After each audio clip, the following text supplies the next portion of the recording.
perispírito, desorganizado e doente pelos alucinógenos aí encravados, difunde por toda a sua estrutura o distúrbio generalizado, passando o próprio espírito a escutar e viver exclusivamente as intensidades desses mecanismos. O espírito passa a conviver com a sua própria condição carregada de deletérios miasmas nascidos das suas imponderadas atitudes pregressas. A implosão psicológica daí resultante será a única maneira de absorver nas dores o bálsamo de equilíbrio futuro da organização espiritual. O processo será o mesmo para os espíritos grandemente devedores que se encontram nas malhas das reações kármicas. Ao desencarnarem, têm dificuldades de se desligarem de logo do arcabouço físico e as irradiações de substâncias alucinógenas, bioenergéticas, provindas da degradação química do processo de cadaverização, serão absorvidas pelo perispírito que está tentando o desligamento. Com isso, existirá para o espírito desencarnante um autêntico processo de loucura, nutrido pelos tóxicos absorvidos por forma irradiativa, de lenta e difícil correção. No caso dos tóxicos, a intensidade das reações é superlativa e imediata. Seria a ampliação do processo que já se vinha mostrando ao encarnado em desequilíbrio. Quando de volta à reencarnação, o espírito, como construtor de seu próprio corpo, responsável pela morfogênese, vai implantar nos genes dos cromossomos, fatores da herança, paterna e materna, as deficiências que possui, herança espiritual, implantando-se na herança física. Deficiências que serão motivos de dores físicas e morais de todos os esquilates, com as quais o ser se vai construindo e equilibrando dentro dessas respostas lógicas e compreensíveis com que a vida autêntica se vai revelando. O processo reencarnatório traz consigo, nesses casos aventados, as deficiências da alma, geralmente reveladas pelas doenças psíquicas, mais comumente nas classes da histeria e da epilepsia. Não queremos dizer, com isso, que todo histérico e epiléptico seja enquadrado nas respostas kármicas do renascimento.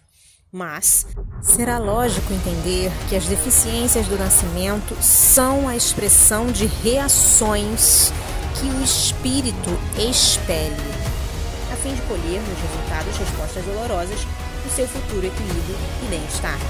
Seria um mecanismo desobstrutivo visando o caminho evolutivo. Todos alcançaremos o bem após vivenciarmos as experiências e suplantarmos as dificuldades. As reações-respostas serão sempre proporcionais às experiências absorvidas. Incessante lembrar que as doenças mentais, como também as reações neuropsicóticas causadas pelos tóxicos, trazem, em sua estruturação, quase sempre o complexo de culpa, já bem avaliado pelos métodos científicos em vigor, como resultado da dívida pregressa. Quando os métodos científicos são bem utilizados e conseguem deslocar as ilhas doentes da alma por um processo catártico, se não colocarmos potenciais positivos na estrutura psíquica que busca equilíbrio, ocupando assim a zona drenada com novos e positivos elementos, as vibrações deletérias novamente se instalarão nas regiões deficientes e mais uma vez nutrirão as desarmonias. É exclusivamente dentro de um processo construtivo e ajustado que encontraremos a solução para todos esses severos e difíceis mecanismos negativos. A palavra de ordem passa a ser o bem sob todos os seus matizes, a fim de expulsar as deficiências e substituí-las por novas construções. Se do ócio passamos ao tédio e alcançamos a depressão, os passos posteriores, causados por uma vida inepta, desencadeiam o negativo que carregamos pelos erros do passado. Essas reações podem transpor as barreiras das neuroses, cultivar as psicoses e descambar no suicídio, quando as emoções estão completamente desorientadas.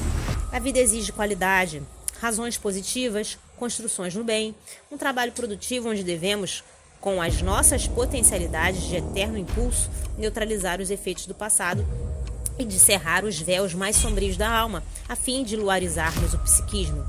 A conquista do bem não permite atrasos ou transferências.